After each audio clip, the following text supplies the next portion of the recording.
Gracias por continuar con nosotros. Estamos en el día jueves 20 de agosto de 2020. Como les anunciábamos en el espacio de la entrevista, hoy vamos a conversar vía Zoom con el fiscal general de la República, el doctor Raúl Melara.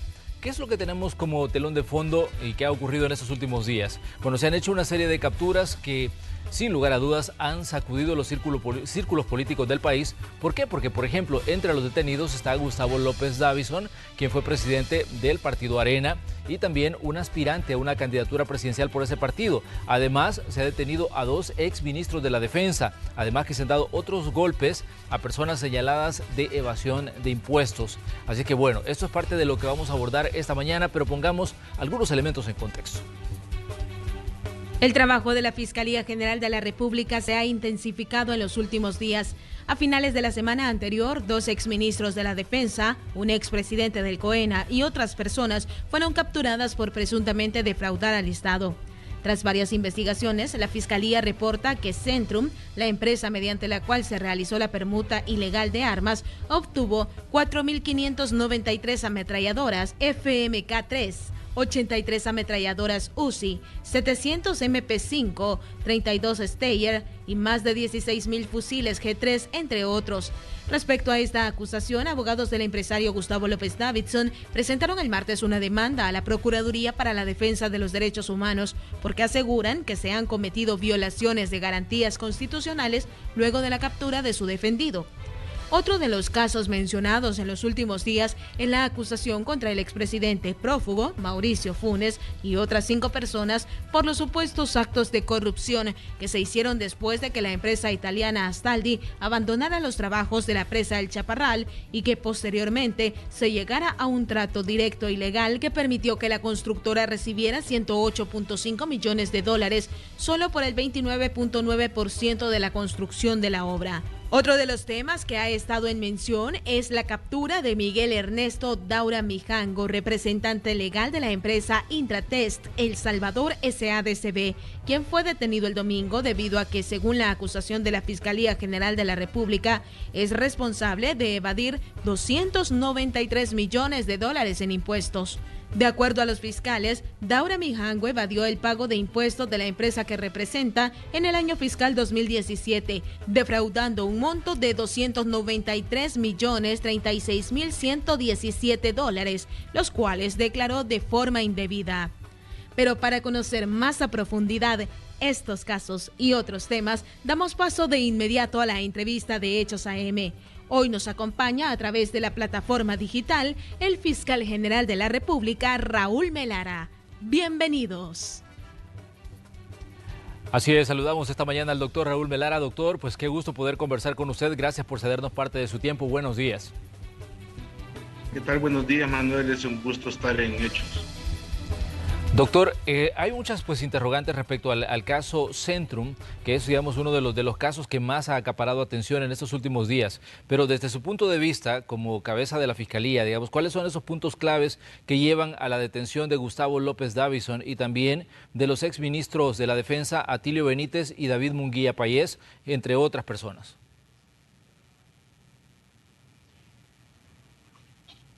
Bueno, Manuel, mire, este es un caso que se ha venido investigando, creo que es importante decirlo. Allá por noviembre del año 2019, el ministro de Defensa interpone un aviso sobre una serie de hechos irregulares que se suscitaron durante la administración tanto del general Benítez como del general Munguía Payés. Recordemos que el general Munguía Payés fue ministro de Defensa en 2 ocasiones distintas, porque hubo un periodo intermedio en el cual él fungió como ministro de Seguridad del presidente Mauricio Funes, pero después regresa a ser ministro de Defensa. Es en estos 3 periodos, por llamarlo así, cuando inicia Munguía Payés, el general Benítez y regresa otra vez Munguía Payés, en que se dan esta serie de situaciones, las cuales se inician a través de contratos que fueron amañados y tergiversados por parte de los exministros y por supuesto en los cuales se hace un acuerdo tácito para que varias empresas de Gustavo López participaran en una subasta en las cuales se logra determinar que esas 6 empresas eran del mismo Gustavo López, ¿verdad? Y se dan una serie de situaciones en las cuales supuestamente se inició hablando de que se iban a recibir 2 obuses nuevos, después se cambia a obuses repotenciados, se entrega a cambio una serie de armas y munición que en un principio el Ministerio de Hacienda lo evalúa en más de $4.5 millones, y se termina permutando, por decirlo así, por un valor de $2 millones. Entonces vemos cómo a través de toda esta articulación, de todos estos contubernios que se dieron, de algunas falsedades documentales que constan en el proceso, es que el Estado se ve perjudicado por la entrega de una gran cantidad de armamento que no es inutilizable porque se le hizo pericia. Claro. Se ha hecho pericia de una gran cantidad de armas que todavía obran en depósito en el Ministerio de Defensa, pero que ya son propiedad de la empresa Centrum, y todo ese armamento es totalmente funcional. No hablemos de la edad, pero no eran pedazos, no eran piezas las que se estaban vendiendo, no era material inservible, es material y es armamento totalmente funcional que hoy por hoy pues es propiedad de Centrum, y lo cual ha ocasionado un perjuicio al Estado, lo cual no se pudo haber dado sin el concurso de voluntades tanto de los exministros de Defensa como obviamente el representante legal de Centrum y del propietario del mismo. En este caso, doctor, desde su punto de vista como fiscal, ¿hay una intención clara de defraudar al Estado? Totalmente, totalmente. Partamos de que para nosotros determinar una imputación debe de existir un dolo. Y todos estos acuerdos que se dieron y que están debidamente documentados en el proceso, nos hacen ver que efectivamente hubo una intención de hacer un negocio, por decirlo así, de hacer un negocio en el cual una parte definitivamente iba a ganar e iba a haber un perjuicio para el Estado. Uno de los documentos que obran dentro del proceso y que ustedes lo podrán ver en su momento es una opinión que el ministro de Defensa, en este caso Munguía Payés, le pide al general Rafael Melara Rivera, que fungía como jefe del Estado Mayor, si mal no recuerdo, en el cual le preguntaba de la necesidad de adquirir esos 2 obuses. Y el general, y aparece en el expediente que el general le dice que no es necesaria la adquisición de ese tipo de armamento, que no es necesaria para el país, que no tenemos ni las condiciones, ni mucho menos para poder darle un uso a ese tipo de equipo. Pues el general Munguía Payés le ordena que cambie esa opinión. Y vemos cómo en el mismo oficio hay una nueva opinión del general Melara en la cual es 180 grados con respecto a la primera. Y en esa ya dice que sí es importante, que es necesario, que el país lo necesita. Entonces vemos cómo ha existido, y ese es uno tan solo de los elementos que le puedo comentar y que la gente va a entender, en los cuales nosotros basamos las imputaciones y en la cual hemos determinado que ha existido un concurso de voluntades al respecto para hacer este tipo de acuerdos. Doctor, cuando escuchábamos declaraciones sobre el caso, la mayoría de veces ha hablado los abogados, pero solo Gustavo López es el único que se ha dirigido a la prensa, y él estaba señalando de que se trata de un caso de persecución política, decía que es algo orquestado contra él y algo que fue orquestado por el gobierno, pero en este caso pues es la Fiscalía la que está presentando la acusación. Mire, ese es el problema con el que nos vemos en la Fiscalía. Lamentablemente, la publicidad que se le pueda dar a un caso, la manera de presentarlo y los mismos actores que se puedan ver involucrados dentro del mismo, hacen que siempre la persecución política sea la bandera que se levanta para restarle credibilidad a los señalamientos que hace la Fiscalía. Yo quiero dejarle claro algo a la población. La Fiscalía General de la República no hace persecución política. Este servidor no hace persecución política. Nosotros hacemos investigaciones y posteriormente, si encontramos los fundamentos necesarios, hacemos las imputaciones pertinentes. Pero jamás nos vamos a prestar para servir de instrumento político para satisfacer los intereses de nadie. El único interés que nosotros queremos satisfacer es el interés del país y de llevar justicia por los hechos que se han cometido. En este caso estamos hablando de un delito o de varios delitos puros y duros, en los cuales el tema político está totalmente de lado. Doctor, la abogada del señor López Davison decía de que había un error de la Fiscalía en la tipificación del delito. Esto daba pues lugar a una discusión en las redes sociales, pero ¿qué dice usted sobre la tipificación en este caso de los cargos que se hacen contra Gustavo López? Mire, yo estoy convencido de que la tipificación de los delitos que han hecho los fiscales es la correcta y esperamos tener un buen resultado en esta audiencia que se ha dado y que terminó el día de ayer. De hecho, la resolución se va a conocer este día por la tarde. Digamos, ¿qué esperan ustedes? A las 2 de la tarde. Sí, ¿qué esperan ustedes como fiscalía, digamos, de esta decisión que pueda tomar el juez Quinto de Paz en este caso? Mire, recordemos que la detención administrativa es para asegurar la presencia de los imputados en las audiencias y que estos estén presentes durante todo el proceso. Claro. Nosotros esperaríamos, en el caso de los generales Benítez y Munguía Payés, ellos deberían de ir a detención, ya llevan 2 procesos con medidas sustitutivas, no podrían llevar 2 procesos con medidas sustitutivas, el juez debería de ordenar la detención de estas personas. Nosotros esperamos también que se ordene la detención de los demás imputados dentro del mismo y si no, que se garantice el arraigo suficiente para que estos afronten el proceso en el país y que no burlen la justicia. Esa deberá ser exclusiva responsabilidad del juez. Pero en este caso, ustedes como Fiscalía temen que se pueda dar, por ejemplo, un intento de fuga considerando, nosotros creemos que tienen todas las facultades para que ellos puedan evadir la justicia y por eso lo que estamos pidiendo es la detención provisional de todos los imputados. Doctor, hay diferentes puntos en este caso del caso Centrum, porque ya definitivamente antes se había hablado de armamento que se había manejado de una forma irregular dentro de la Fuerza Armada. Incluso hubo una controversia cuando se quisieron hacer algunas inspecciones en otro periodo de otro fiscal y en el que se habló precisamente del armamento dentro de la Fuerza Armada. Armamento que no aparecía, que se decía que había salido sin registros y ya antes se había hablado del tema armas y Fuerza Armada.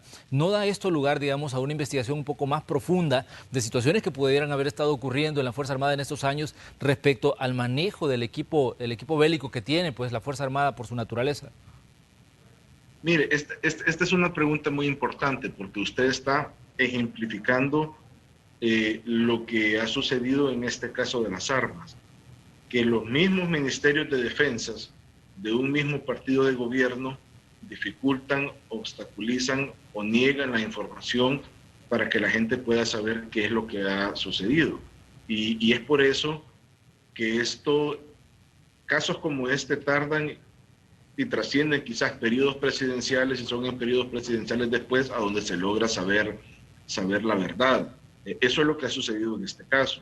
Vemos como durante un periodo de 10 años en el cual el general Munguía Payés fue ministro de Defensa, toda esta información fue casi imposible de tenerla oficialmente y es hasta este gobierno en la cual lo hacen del conocimiento de la Fiscalía para que nosotros podamos investigar y se abren todas las oportunidades para que se pueda hacer una investigación seria. Definitivamente que alrededor, así como en los casos de pandillas, de negociaciones con pandillas, han habido investigaciones que se han dado por etapas, nosotros seguiremos investigando pues todos los hechos que se han denunciado con respecto a la pérdida de armamento o al uso que se le pueda haber dado indebido del mismo. Usted ha dicho, fiscal, en algún momento que nadie está por encima de la ley. En este caso, Atilio Benítez, exministro de la Defensa, David Munguía Payés, también ministro de la Defensa, ministro de Justicia y Seguridad en un momento, otra vez ministro de la Defensa.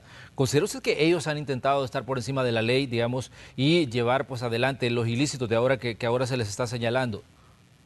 Mire, lo que pasa es a veces y muchas veces el poder cega a las personas y les hace creer que el poder va a ser permanente. Y lo que antes se veía como personas intocables, ahora estamos viendo que no es así. Más temprano que tarde los hechos se conocen y la justicia llega. Por eso es que todos los servidores públicos debemos de tener claro que el poder es temporal, el poder es efímero. Y el día siguiente que abandonamos el cargo, Lo único que va a responder por nosotros son las actuaciones buenas y malas que podamos haber hecho durante el mismo. Y es por eso que en toda decisión, en toda acción, debemos de estar siempre actuando dentro del margen de la ley para que posteriormente no vengan esta serie de imputaciones y estos problemas.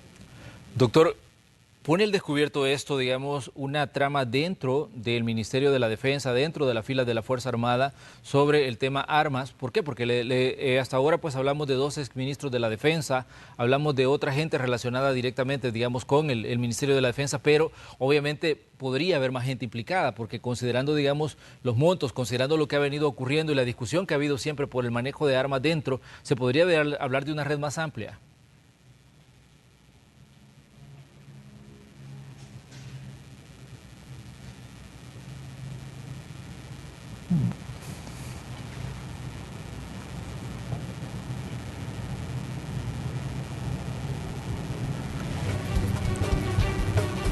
Bueno, recordemos que estamos vía Zoom con el doctor Raúl Melara, fiscal general de la República, y que obviamente estamos en una conexión electrónica y estamos conversando con él sobre este caso que ha acaparado mucho la atención mediática, que es el caso Centrum, en el que está detenido pues Gustavo López Davison, está detenido también el general Atilio Benítez y está detenido también David Munguía Payés y otras personas señaladas de este acto, estos hechos de defraudación, en este caso a las Fuerzas Armadas. Hablamos por... Durante los elementos de...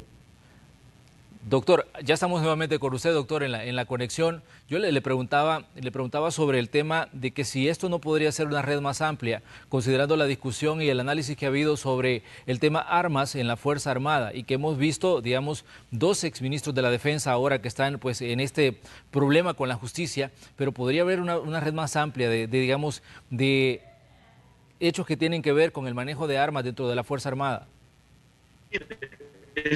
Esto es algo que debemos de, Manuel, de todo proceso de imputaciones que son... Bueno, doctor, vamos a establecer bien la conexión para poder conversar con usted porque teníamos un problema para entender ley, pero definitivamente que nos interesa su punto de vista y nos interesa, digamos, su respuesta a esta pregunta. Vamos a ir a la pausa y regresamos enseguida porque estamos conversando hoy con el fiscal general de la República.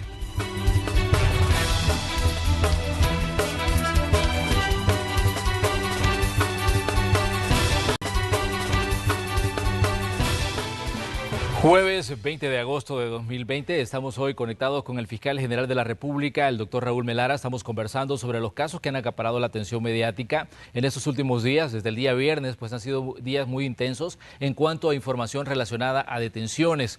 Hablábamos del caso Centrum, en el que está detenido Gustavo López Davison, un ex dirigente político y también 2 exministros de la Defensa. Conversábamos, doctor, sobre los alcances que podría tener esta red de, digamos, de manejo de armas y de situaciones irregulares en el manejo de las armas dentro de la Fuerza Armada. Ya señalábamos que en ocasiones anteriores ya se había hablado de este tema y ahora pues obviamente vemos resultados con la captura de 2 exministros de la Defensa. Yo le preguntaba si esta red podría ser más amplia de lo que hemos visto hasta ahora.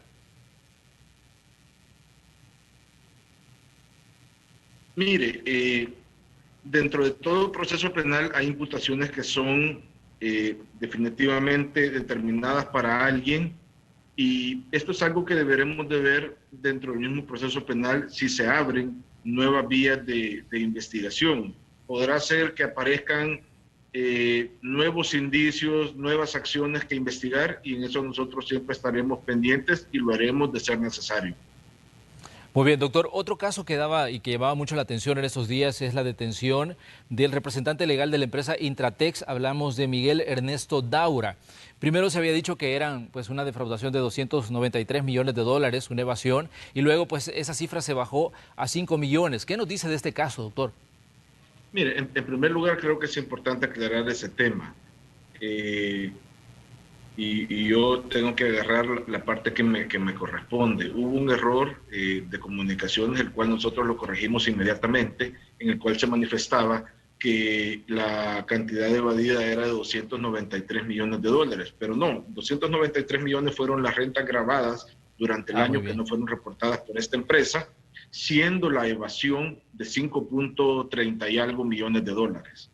Y ese es el monto por el cual ha sido requerido el representante legal de la empresa Intratex, ¿verdad? Más allá de eso, creo que lo importante es que la gente tenga claro de que estos procesos no son nuevos. La Fiscalía General de la República viene presentando procesos de evasión fiscal durante toda mi administración. Lo que pasa es que no se le han dado la cobertura o la relevancia que en este caso en específico, y lo cual nos vuelve a poner en un problema de credibilidad si esto es un tema técnico o es un tema político, lo cual reitero, desde el momento en general de la República una imputación es porque tenemos los elementos, en este caso el informe, el dictamen del Ministerio de Hacienda, el cual ha determinado a través de un proceso que ha existido una evasión de más de 5.3 millones de dólares. Y por eso es que se ha imputado.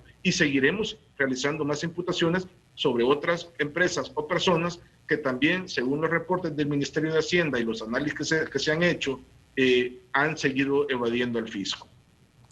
En el caso, en determinado momento se dijo que este era un mensaje para los evasores, por lo menos eso dijeron en este proceso el ministro de Hacienda, el ministro de Justicia y Seguridad. Pero ¿cuál es el mensaje de la Fiscalía, doctor? Mire, el mensaje de la Fiscalía es que nosotros, en primer lugar, vemos hechos, no vemos personas, no vemos entidades. Tenemos la obligación de investigar todas las denuncias o todos los avisos que se nos presentan, y que si encontramos el mérito necesario, vamos a iniciar los procesos legales correspondientes, sea quien sea. Y eso lo hemos venido demostrando, Manuel. Hablábamos hace poco de las personas que se consideraban intocables y vemos que no es así. Al final, las investigaciones toman lo que toman. Hay algunos procesos que son más rápidos porque tenemos una prueba preconstituida que nos permite agilizar la presentación de algún tipo de requerimiento, y hay otras que necesitan de pruebas que son más difíciles de conseguir, más difíciles de poder darles una jurídica que nos permita realizar una imputación de corrupción que es tan complejo. Pero nuestra obligación, nuestro mensaje a la gente es que nadie está por encima de la ley. Doctor, todos los hechos que son presentados a la Fiscalía los investigamos lo mejor posible. Le escucho, Manuel. Doctor, la unidad penal de la Fiscalía realizó un registro con prevención de allanamiento a las oficinas administrativas de la sociedad Intratex. Digamos, ¿qué encontraron para reforzar el caso que se presentó hace unos días? Mire, todavía no tengo informe al respecto. Recordemos que no solo es de recoger documentación, sino que de analizarla y de permitir realizar exámenes dentro de la misma. Todavía es muy pronto para hablar de qué es lo que se ha encontrado dentro de la empresa. Como decíamos, son muchos los casos que están en manos de la Fiscalía y como decíamos, algunos llaman la atención más que otros. Ya hablábamos del caso Centrum, hablábamos del caso Intratex, pero también hace unos días ustedes presentaban, digamos, una estructura ya del caso El Chaparral, donde pues el acusado es el expresidente de la República, Mauricio Funes. También está el expresidente de CEL, Leopoldo Samur, José Miguel Antonio Menéndez, conocido como Mecafé, Ada Michelle Guzmán Sigüenza, que es en este caso la compañera de vida del expresidente, el italiano Mario Federico Peragostini, el representante legal de la empresa Astaldi y el contador. Digamos, ahí ustedes presentaban otro caso ya estructurado en el que hablaban de un robo al Estado de 50 millones de dólares, doctor. Sí, mire, este es un caso que fue iniciado a finales de diciembre de 2018, en el cual se presenta requerimiento. Estamos hablando de delitos de peculado, de cohecho activo, de lavado de dinero, de agrupaciones ilícitas, en la cual también vemos cómo este entramado criminal encabezado por el expresidente Funes, el señor Miguel Menéndez, el expresidente de CEL y obviamente el contratista de esta empresa italiana, se ponen de acuerdo para desviar, aumentar los precios y que al final parte de ese dinero llegue a las mismas empresas del expresidente, vinculadas al expresidente Funes. Estamos hablando de que son aproximadamente 49.5, casi 50 millones de dólares los que hemos logrado determinar, de los cuales se ha peculado y se ha lavado dinero. Entonces, este es un tema importante y volvemos, Manuel, al mensaje. Nadie está por encima de la ley. La gente no se deberá sorprender de los casos que estamos investigando o de los que vendrán pronto, porque la Fiscalía sigue investigando, sigue abriendo expedientes, y más temprano que tarde, si hay personas que se han lucrado con dinero del Estado, tengan la seguridad de que mi misión va a ser procesarlos y va a ser sacarlos de circulación. No puede ser de que el país, ante tanta necesidad, siga sufriendo de este cáncer de la corrupción. No puede ser que personas no les interese más que lucrarse, que hacer negocio, sin importarle las necesidades que tiene la gente, y que hoy más que nunca la estamos viendo. Tenemos falta de trabajo, tenemos infraestructura precaria, tenemos necesidades en educación, tenemos tantas necesidades producto de la pandemia, y hoy por hoy, si algo no vamos a permitir, es que funcionarios, contratistas, sea quien sea, se lucren del dinero de la gente. Obviamente, doctor, hubo una reacción en este caso del expresidente Funes. Sabemos que él está allá en Nicaragua, y cuando usted daba la conferencia, usted decía seguramente está viendo esta transmisión y esta publicación que estamos haciendo del caso El Chaparral, y seguramente va a haber una reacción. Usted ya, bueno, obviamente ya preveía que el expresidente iba a reaccionar, y él en algún momento decía, en una larga publicación que hacía a través de las redes sociales, decía que en este caso dijo que usted en algún momento les había solicitado dinero a él para no perseguirlo, sí, en el caso del Chaparral. Mire, eso es totalmente falso. Yo creo que León juzga por su condición. Las personas me conocen, saben cuál ha sido mi trayectoria, saben cómo soy, y no voy a cambiar en ese sentido. Pero por otro lado, también las personas conocen al expresidente Funes. Saben que ha sido condenado por enriquecimiento ilícito, saben que se ha lucrado del Estado, saben que no le ha importado involucrar a su exesposa, a sus hijos, a su actual pareja, a todas las personas que han estado alrededor de él. Él ha sido la causa de la perdición de ellas y la situación en la que se encuentra. Si alguien no tiene los escrúpulos para robarle a la gente, si alguien no tiene los escrúpulos para involucrar a su familia y hundirla junto a él, ¿qué podemos esperar de este tipo de personas? ¿Verdad? Él no es más que un cobarde que ha huido del país y que se ampara en su fuero, hoy en su nacionalidad nicaragüense, y lo único que le queda es resguardarse tras un teclado y tuitear lo que a él se le ocurre. ¿Qué tan complicada es la situación judicial del expresidente Funes? Porque hemos visto de que son diferentes procesos los que están abiertos contra él, y obviamente pues hay varias órdenes de captura. Mire, la única seguridad que tiene el expresidente Funes de no ser procesado es el amparo y el cobijo que le ha dado el gobierno de Nicaragua, diciéndolo desde el punto de vista que se le ha dado la nacionalidad de nicaragüense. Y eso pues a él lo tiene tranquilo. Tiene Nicaragua por cárcel, ¿verdad? Él y su familia no se pueden mover de ahí. Pero el día que las cosas cambien, yo estoy seguro de que lo voy a ver procesado tras las rejas. Definitivamente. Y lastimosamente va a acarrear a su familia con él, tal como lo ha hecho hasta el momento. Porque obviamente también hay una investigación sobre el caso Tregua entre pandillas, ¿no?, en el que también está involucrado, en este caso, David Munguía Payés, que es otro de los protagonistas de este caso, doctor.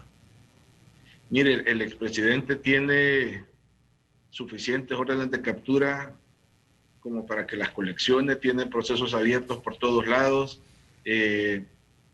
pueden venir más procesos contra él, así que lo único que esperamos es que la justicia pueda ponerle la mano encima y que responda ante los salvadoreños por todo el daño que le ha ocasionado al país.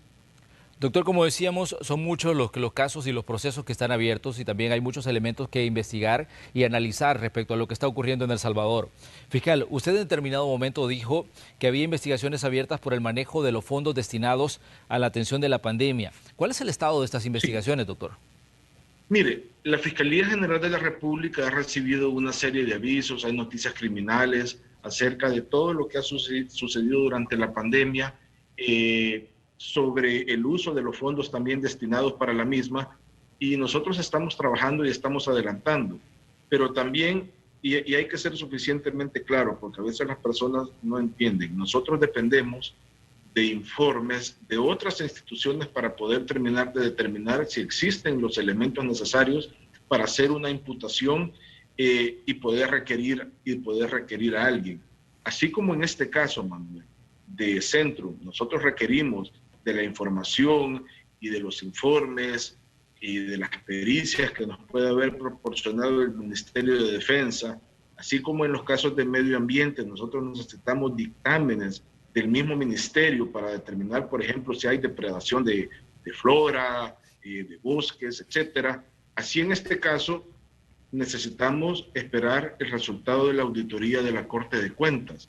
Ella es la encargada por Constitución de darle un seguimiento al uso de los fondos públicos. Y en este caso ellos están realizando una auditoría concurrente, la cual entiendo yo de que ya hay un borrador preliminar y que se está trabajando en el dictamen final para que ellos manifiesten a través de sus hallazgos si existe algún tipo de responsabilidad patrimonial o de tipo penal que deba ser conocido por la Fiscalía. Pero esto es así. Debemos dejar que la institucionalidad funcione. Yo entiendo y comprendo el hartazgo de la gente del cáncer de la corrupción. Entiendo las ansiedades que se puedan generar porque hay mucho ruido, pero nosotros no nos podemos dejar llevar por ruido ni por una noticia. Tenemos que realizar investigaciones serias, tenemos que realizar investigaciones fundamentadas, y lo que la gente debe tener claro es que si encontramos los indicios suficientes para requerir a alguien, sea quien sea, lo vamos a hacer. Doctor, cito unas palabras suyas respecto a estas investigaciones. Usted dijo en un momento, vamos a procesar a lo que tengamos que procesar porque nadie se puede robar el dinero de la gente. En este punto sí sería aliado con el presidente de la República, quien había dicho que él iba a procesar a sus funcionarios que se vieran involucrados en actos de corrupción. La vigencia, doctor, de estas palabras que usted mencionaba. La vigencia es la misma, se mantienen intactas y lo serán hasta el último día de mi periodo. Nadie está por encima de la ley. Si alguien se roba el dinero de los salvadoreños, lo voy a procesar. Y eso ténganlo claro. Y yo espero tener a todos los aliados, no solo del sector gubernamental, sino que también de la sociedad civil, que se unan para procesar a todas estas personas que puedan haberse lucrado con los fondos que deberían de ir enfocados al combate de la pandemia, a atender la salud de todos los salvadoreños y que pudieron haber salvado vidas en caso de que hayan sido mal utilizados. Doctor, como decíamos, hay muchas cosas que están ocurriendo en El Salvador y es importante conocer su punto de vista como fiscal. En este caso, digamos, para mañana se tiene prevista la interpelación, en este caso de René Francis Merino Monroy, el actual ministro de la Defensa, por los hechos que ocurrieron el 9 de febrero, cuando pues elementos de la Fuerza Armada y la policía llegaron al Salón Azul de la Asamblea Legislativa. Desde su punto de vista como fiscal, doctor, ¿qué fue lo que ocurrió ahí en la Asamblea el 9 de febrero? Mire, desde mi punto de vista, creo que es importante decirlo. La gente, bueno, algunas personas cuestionan que por qué no se ha imputado a nadie por los hechos del 9 de febrero. Hasta el momento hemos hecho una gran cantidad de diligencias, hemos tenido declaraciones, hemos levantado videos, hemos hecho todas las diligencias que se puedan de ese día y por hoy no tenemos los elementos necesarios para imputar un delito. Distinto es el ámbito político, distintos son los hechos que se puedan haber querido demostrar o que hayan sucedido ese día durante ese acto que fue el 9 de febrero. La interpelación que van a hacer mañana los diputados es eso, es una facultad política que tienen de pedirle explicaciones a todos los funcionarios públicos, y a lo cual pues entiendo yo que el ministro de la Defensa va a asistir, y ellos deberán, es decir, los diputados deberán de emitir las recomendaciones o los dictámenes que consideren pertinentes. Pero bueno, ¿qué pudo haber sucedido el 9 de febrero? creo que fueron excesos. Sí creo que fueron un exceso la militarización de la Asamblea Legislativa. No podemos determinar jurídicamente un hecho de violencia porque no lo tenemos documentado, no lo tenemos acreditado, no lo tenemos de las declaraciones, no solo de diputados, sino que de otros testigos que estuvieron dentro de la misma asamblea. Y nosotros como Fiscalía, eso es lo que tenemos que ver. No vemos hechos políticos, no vemos solo actitudes, sino que tenemos que recolectar la evidencia, tenemos que ver qué es lo que podemos demostrar para realizar una imputación o no. Lo que va a suceder mañana, tal como lo manifesté, es una facultad que tienen los diputados en la Asamblea Legislativa para poder emitir las recomendaciones pertinentes.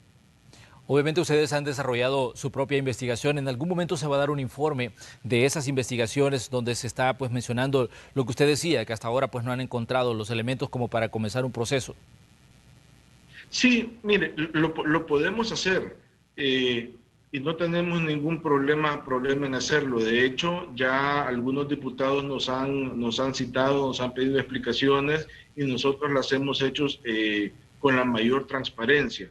Y eso es lo que es, ¿verdad? Porque nosotros no podemos basarnos en ansiedades, no podemos basarnos en percepciones, porque qué difícil sería la institucionalidad del país si la Fiscalía se prestara a eso. Tenemos que basarnos en hechos concretos, tenemos que tener evidencia real para poder realizar una imputación. Y tengo que ser lo más transparente en este caso. Hasta este día no tenemos los suficientes elementos como para poder hacerlo.